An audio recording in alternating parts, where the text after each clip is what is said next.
Hello, everybody, and welcome to the Revamping Your Nursing Resume CV for the Current Job Market. My name is Logann, your Career and Alumni Services Specialist. This session is being recorded.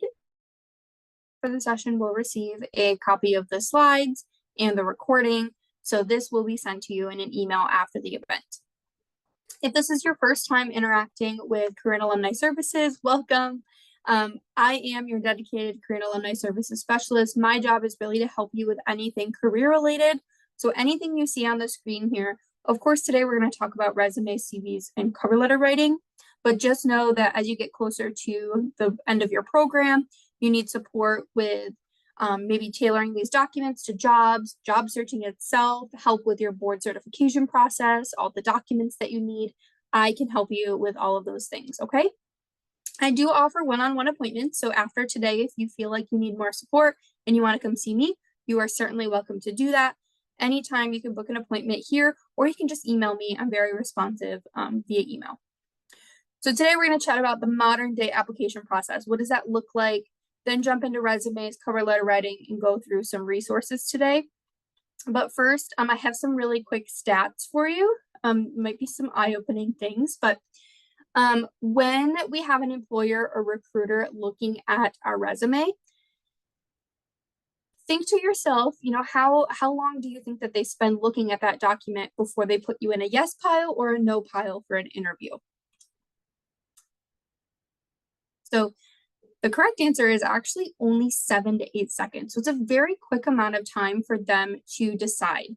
And they're doing this, lots of different cues going on when they're looking at your document. I'm going to go through some different tips today to really help you make sure that your document gets put in that yes pile. Another question here is, the percentage of resumes submitted that are actually rejected because they have a photo, right? They're immediately put in that no pile, or the system, which we'll talk about later, automatically rejects them. It's actually 88%. It's a very large amount. So if you have images, tables, things like that on your resume or CV, you're probably going to get rejected from that application. Now, when we think about that yes and no pile, so after that 7 to 8 seconds, how many of those applicants actually move on to an interview? So think out of 100 applicants, how many of them actually move on? The answer is very small. It's only 2 to 3% or 2 to 3 people. So my job is to really help you be one of those 2 to 3 people to get through to an interview. There's a lot of mistakes that can take place when we're submitting our applications that sometimes we don't even think about. And those top 3 things are grammar, spelling, punctuation errors. We spend a lot of time looking at this document, and sometimes we kind of glaze over these things. So it's important to have someone else look at this document before you submit it. Using an unprofessional email address or contact information. I know it's a silly one, but make sure that your email address is easily identifiable. It's not joanlovesoccer@hotmail.com. Love that you love soccer, Joan, but it's not professional for this. So definitely recommend creating a new Gmail or new email address, or using your student email is fine as well. And lastly is not tailoring your applications. Using the same resume and submitting it to all of our jobs, same cover letter, submitting it to all the jobs. This is not the best practice for today's market. We really need to be tailoring our documents to get through, hopefully that becoming the 2 to 3%. So when we look at the application process, right, what do? We have our documents. We're going to go online to LinkedIn, Indeed, ZipRecruiter, Glassdoor. Maybe we'll go to the company's career page, and we're going to submit our application. What you don't see is that that application is actually being parsed by what's called an applicant tracking system. It's not even a real person. It's actually like a robot who is scanning for those keywords, looking for different parameters, and it's essentially giving you a score. So what this is doing is ranking you among other applicants, and then a real person will go through the ranking and decide who they want to connect with. So hopefully 2 to 3 candidates go through, right? They get to chat with HR or the hiring manager, and then hopefully we get an offer. So this step is often we don't know about it. We don't know that this is happening. So we need to learn about how we can better adapt our documents to get through this ATS. So what does this look like? When we apply online, it's going to go to the employer and it's going to look something like this. So this is after it's already been parsed by that robot. We're going to get some type of grading or ranking system among candidates, right? Your job is to be within that top 2 to 3%. It's going to indicate to the employer a couple different things. Some more sophisticated systems will showcase different skill matches. It will showcase when you applied, the types of documents you might have submitted, right? If you needed like a licensure verification or something. And then next steps as well. It will also show, like I said, sometimes it'll have a rating or sometimes it'll have a ranking. Your goal is to not get 100% because that means we copied and pasted the job description and we don't want to do that. And some systems, if they notice that you copied and pasted the job description or used bullet points or something from the job, it will actually reject your application automatically. So we don't want to be using the job description in any way. But what we can do is use some keywords, use very basic section headers like education or experience. And that way it's very readable by the system. We don't want to use any images, no graphics, no headers, footers, right? Because we can get rejected that way as well. So here's some examples. I actually went on Google and I typed in nursing resume example. And these were 3 examples that I pulled from the web that you can download. You can edit these on your own. They look so beautiful, right? But the ATS can't read these documents. We as a human can read them perfectly, right? We can read the different columns, different skills, right? We understand what this identifier here means, but the ATS doesn't think like a human. It actually reads from left to right. So when we're looking at these documents, it's going to read this information incorrectly. So column structures or, one-side, two-sided documents are not great for ATS. Also, all of these images and icons, right? All of these are going to get us rejected.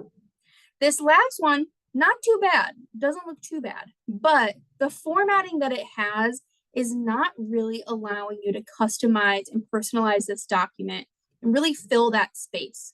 We have a lot of white space going on. There's not a lot of content, probably not enough keywords either, okay?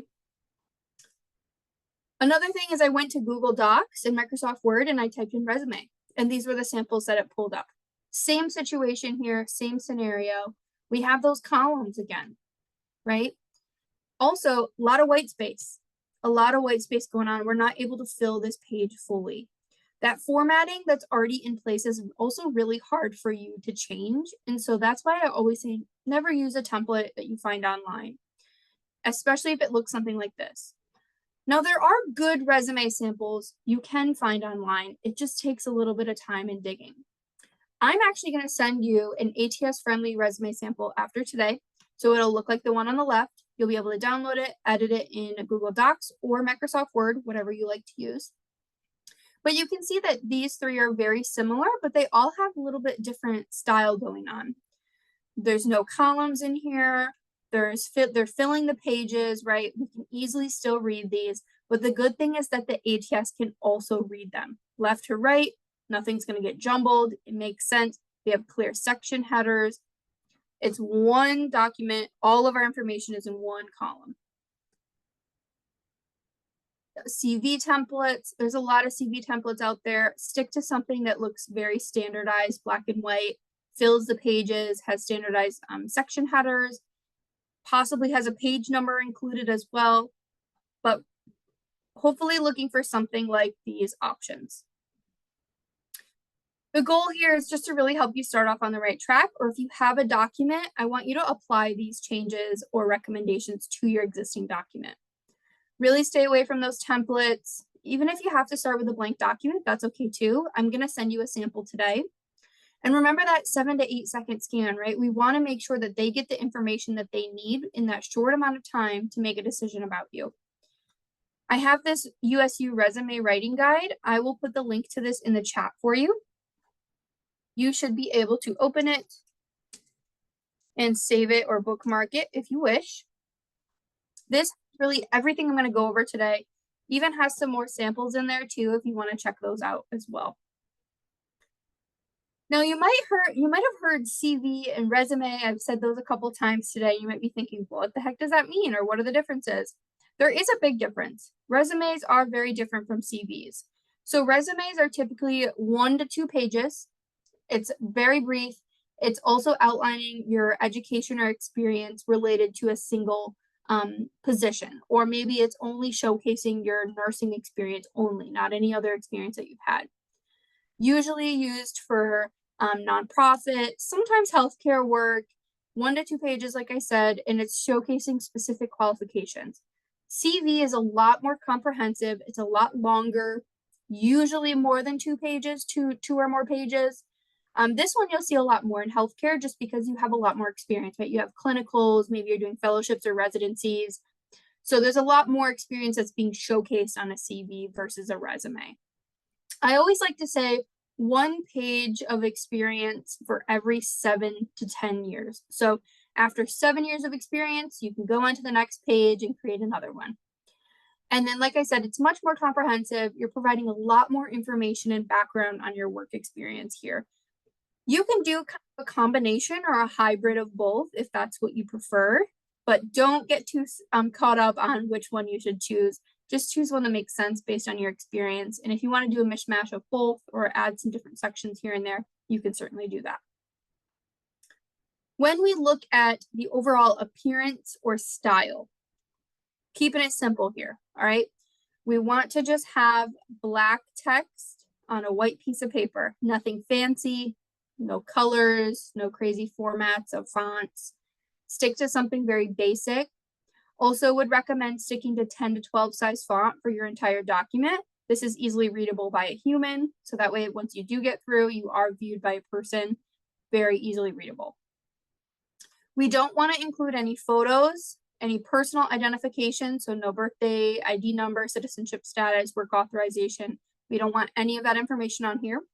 No headers or footers, no icons, tables, charts, columns, nothing like that in our resume because we want to get through the ATS. When it comes to tailoring our document, though, this is mostly in our bullet points. So we're going to look at the job description and we're going to see, hey, does this match what I have in my resume? Do I really showcase the skills, experience, tasks, values that I showcased in this job? How does that relate to the position? So you can go through, this is just a sample nurse practitioner position I pulled, and I can look at the responsibilities, I can look at the requirements, and kind of see if I have that in my document. We're not going to copy and paste, but we can use it as a guide, right? I'm assuming you probably have patient care or patient observation, running tests, right? Administering medication, those types of things we probably will have in our resume, or we should. If you don't, you definitely should add them. But this will give you a good idea of the types of bullet points that you should add. And we really want to try to tailor every single time we apply. For nursing, I will say you have a lot less work to do because most of the jobs are very similar or they have very similar bullet points. So you're not going to need to do a lot of tailoring. So just keep that in mind. When we think about writing bullet points, I think this is where we get hung up because a lot of times it'll be like order patient tests, right? Or standardized patient care. And yes, those are the tasks that you're doing, but we can make it sound a lot fancier or really showcase our skills in a way that really kind of sets the bar a little bit higher. Also hitting those keywords in the job description. So this is my kind of secret formula here for strong bullet points is starting off with a strong action verb. So maybe instead of helped, we say supported or supervised, right? That's a stronger action verb than helped. Then you think about what did you do? What types of tasks were you completing? Did you have to collaborate with other people? And then how did you do that? Was there a specific tool, right? Were you using a hospital software system to organize patients or take notes or chart, right?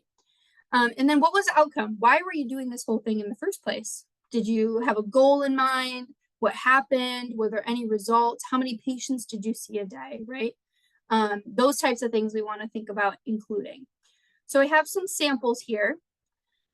So these are just a couple different examples, but you can see every single one of them starts with a strong action verb. right? We have compiled, develop, utilize, perform, provided. And then we talk about what we did, right? So compiled data is kind of the task here, or individualized care plans, or utilizing the nursing process to evaluate outcome-based patient care. And then why we did it or how we did it also included here, right? To obtain eligibility and inclusion criteria, or to maintain engagement and productivity. And then if we have any specific outcomes, or if we can put some numbers in there, right? Like 8 direct reports, we want to try to do that as much as possible. I would say this process of resume writing, resume bullet writing can take a lot of time, but there are tools out there that can help you. So I wanted to kind of share this example here of how to use AI to write your bullet points. I don't want you to be scared. I'm going to show you how to do it. If you've never used AI like ChatGPT, Claude, Gemini, I'm going to show you an example of how you can use it. And I actually gave you the prompt here. So the prompt we're going to use is, please help me strengthen my bullet points for my resume. Here are my current bullet points for my nurse practitioner resume. So you're telling it to help you, and you're also giving it your bullet points. Okay, so you can use your resume, your current resume, copy just the bullet points that you want, paste it into ChatGPT after this. So I actually have an example I'm going to show you. That one. Where are we here? Okay. So these were my original bullet points, right? Saw patients, charting, placed orders for patients, coordinated with MDs on patient care. I know your bullet points are a lot stronger than this, but I just wanted to show you this example. So please help me grow my bullet points. Here's my current bullet points on my resume. I pasted them here. Then it says, okay, let's make a more detailed bullet points focusing on your accomplished responsibilities, skills. And it actually rewrote these bullet points and made them sound really fancy. And it uses that formula, right? We have our strong action verb, we have what we did, and then we have why we did it or how we did it. So I could take these, I'm going to reread them and make sure they make sense for the position that I had, because sometimes ChatGPT or AI platforms can come up with random things that don't make sense. But most of the time, they're actually pretty smart. And in this case, we gave it the information that we're trying to get out of it. And it did a great job. So I could just highlight these bullet points, copy them, go back to my resume, paste them, and edit them if I needed to. But I'm going to take a guess and say that most of these make sense for the role that we're applying for. And it does when we think about what we gave it. Now, you can also respond back to it. You can have this conversation and say, I only want 3 bullet points. Maybe narrow it down to 3 important ones. It will rewrite them, give us 3. So that's just a simple example of how we can use AI to help us write our bullet points. Or maybe take your current ones and ask it to adapt it to a certain position. You can do that as well. So this, just so you know, anyone who's joining a little bit later, you will get a copy of these slides. You'll be able to click this button. It will take you to what I just showed you. So anything you see in here that has links or buttons or images, you can click on them. It'll open it in the slides in my email. Now I'm going to pause here for a second. Does anybody have any questions on resumes before we move on to cover letters?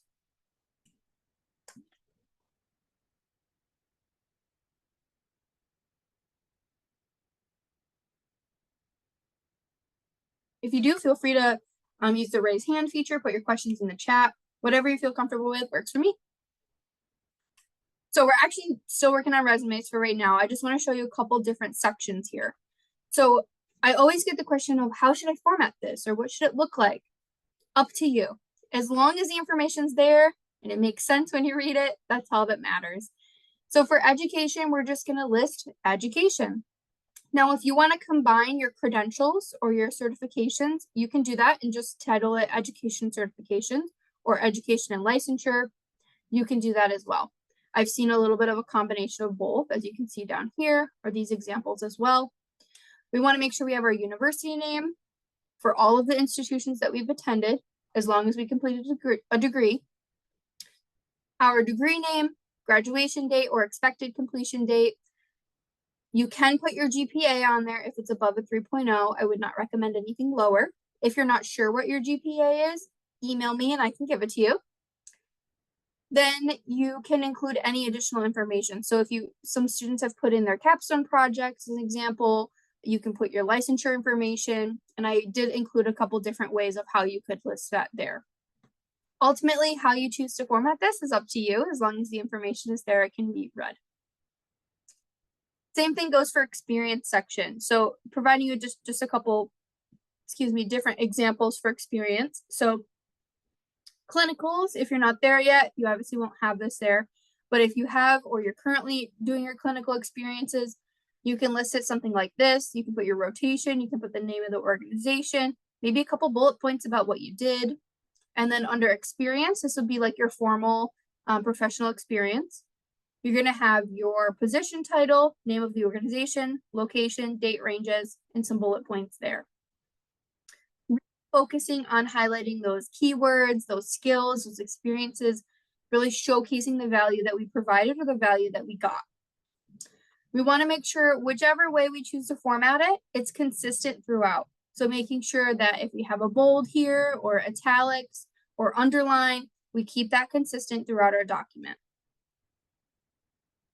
Skills section, this is really where you have a lot of freedom in how you choose to write this. So I've seen students who have combined some things together. So they've put some certifications and skills in the same section, or maybe they break down their skills based on different areas. You can do that too. So you can see here, there's nursing skills, interpersonal skills, and then maybe some technical skills.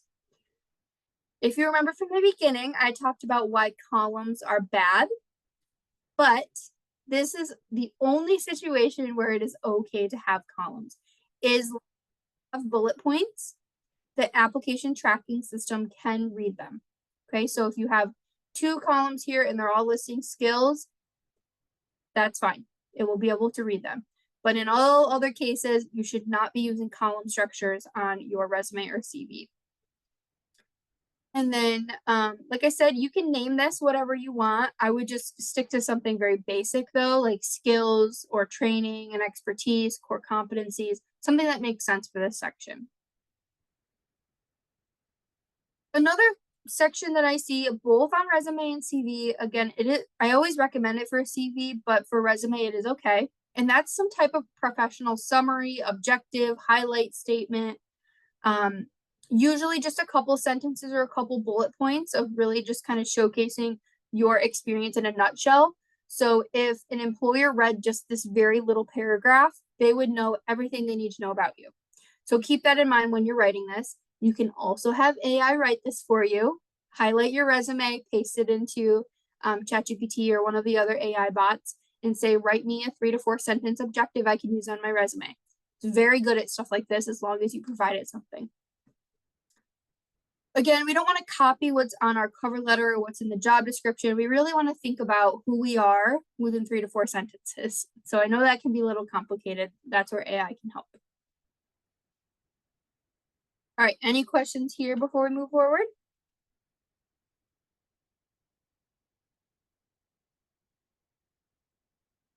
Right. So we're moving into cover letters. So I always say cover letters are much easier to write than resumes because you already have the information in your resume. You're just kind of expanding on it. This is just a breakdown of the document. You are going to get a copy of this that you see on the screen, but you're also going to get an actual sample cover letter that was written. So you're going to see how to write it and an example, and you're going to get those that you'll be able to download and edit on your own. So the very top, you're going to have your contact information. You have the date you're applying.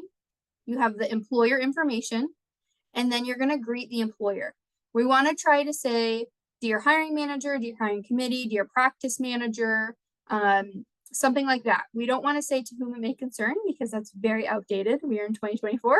We're going to try to address it to a real person, or if we can't find that person's name, we can say practice manager, hiring manager, etc. Graph, the easiest one you'll write. You're just introducing yourself, interest in the position, where you found the position, and maybe 1 or 2 sentences about who you are, why you're interested. Second and third paragraphs, you are just expanding on your experience that's already in your resume, or you're going to connect it to the position. So what about this job? What about this employer, company, organization makes you excited? Why do you want to work for them? what can you connect with them? Or what experience do you have that will relate to this position? Or what can you bring to the practice?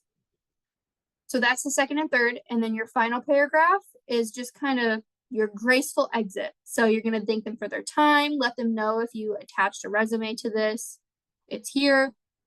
If they're asking for your nursing portfolio, anything like that, you can say it in this paragraph, thank them for their time. Hopefully you get an interview, right? You can say something like that in here as well. And then you just have your signature at the end. So this is kind of the structure for cover letter. I do have my little do's and don'ts. So here's a sample one here for a nurse practitioner position. You can kind of read it while I'm chatting. We do want to try to tailor this to every position. Your resume, you're going to have a harder time tailoring every single time, but a cover letter should absolutely be tailored to every position. I will say probably within the next 10 years, cover letters likely won't exist. But for now, you might see that in the application that they're requiring a cover letter. You don't have to worry now because you know how to write one. We're going to try to do as much research as we can so we can find someone to address this letter to. Oftentimes, you can go on their website, find the practice manager or the person in charge of the department. You can address it to them. Make sure that you review this document or you send it to me and have it reviewed by me before you email it. Like I said, you spend a lot of time working on this, and sometimes we can graze over these errors or we don't pick up on the punctuation, spelling things. So definitely feel free to email it over if you would like. Some don'ts. We don't want to start it with, hello, my name is, or do you know I'd be a good asset? You're going to tell them that in the document. Okay, so I would just keep it simple, very standardized formatting, writing to express your interest in the position, where you found it, who you are. We don't want to repeat what's on our resume. We want to try to expand upon it. So don't repeat, we're going to expand. And then no crazy fonts, images, borders, fancy things on here. Just keep it simple, black and white, black text on a white paper. Same thing here. AI is actually really good at writing your cover letter for you as long as you give it your resume. So this is an example here. So based on the following resume, write me a cover letter for the nurse practitioner position. You're going to paste your resume. Make sure you don't include any name or contact information. Don't give the AI platform your name, email, phone number, anything like that. So copy everything else in your resume, paste it into here, and it will spit out a draft. Now, if you want to tailor this cover letter draft to that job, you can go to the job posting, copy the job posting, paste it into ChatGPT or whatever other platform you're using, and ask it to tailor this draft to the position. And it will do that. And so just like I had an example for the last one, I want to show you what we did here. So you can see at the very top, I said, based on the following resume, write me a cover letter for a nurse practitioner position. And then I pasted my resume here. This is my sample resume. You can see I have really good bullet points and stuff. Okay. And then it spits out my template, right? So I have my name, hiring manager. It already does it for you. Writing to express my interest in the nurse practitioner position at blank company. It pulls this information directly from my resume, right? I have my eye care urgent care, Alliance urgent care on there. In my role as a nurse practitioner, I've developed the following skills. Throughout my career, I've honed leadership skills. I did this and this and this. I'm excited about this opportunity. We welcome the chance to chat further, right? This is following that document I showed you a couple slides. Now, it didn't really tailor this to a job, right? It left it blank here. We have some things we got to fill in. So I'm going to ask it to do that for me. So now using the following job description, tailor the previous cover letter to this position. I went on Indeed and found a sample nurse practitioner position, copied it, pasted it in here. See, here's my key responsibilities, et cetera, and boom, here we go. Excited to apply for the nurse practitioner position at WellPath. So it actually has a job. It has a company now, and it's actually relating it to the company's values. So it's pulling it directly from the job description. So you can see here, prepared me to serve WellPath's unique patient population, right? Again, references WellPath. So it actually is tailoring it for you. You don't have to put in all the work to do it. I want to make sure to emphasize, though, this is not perfect. We have to go through, we need to fine tune it. You can copy this, paste it into a Word document, and edit as you wish, but just know it's not perfect. You want to reread it, make sure it makes sense. But it does do a very good job at doing cover letters. So let's get back to our show here. All right. So really, AI is your friend when it comes to resumes and cover letter writing, especially in this job market. You really need to focus on tailoring your position, your application materials to the job. There's going to be so many applicants. Luckily for you all, nursing shortage is your friend because they're constantly hiring for nurse practitioners and RNs, advanced practice. So really kind of that is your advantage, but you should also still be putting in the work to tailor your documents. But that's it for me today. I know it was a pretty quick workshop, but that's okay. I know you have lots to do. I'm going to put some links in the chat. The first is my email. Please email me. I'm here for you. I am paid to be here. I'm here to support you with anything career related. Feel free to email me anytime. I do offer one-on-one appointments, so I put that link in the chat. And then also the Career Resources website has a list of all of the upcoming events. So you can scroll through that main page. You can see all of the upcoming events that I'm hosting. Hopefully this was very helpful for you and you feel inspired to edit some things on your document or get started if you don't have a resume to work with. And then if you feel like you need one-on-one support, come see me, make an appointment with me. I'm happy to support you. And then the other link in there is the presentation feedback form. So if you found this presentation helpful, if you liked it, if you didn't like it, it doesn't matter. It's an anonymous survey. It will only take you a couple seconds to complete, but it would be very appreciative because I host these workshops all the time and I like to get feedback and make sure that they're helpful for you. So feel free to take that if you wish, but I'll hang out here for a couple minutes. If anybody has any questions or you feel like you need some support or you have specific questions for me, I'll be here to help you. Okay. But otherwise, have a great rest of your day, everybody. And I will send out the recording and the slides in just a bit.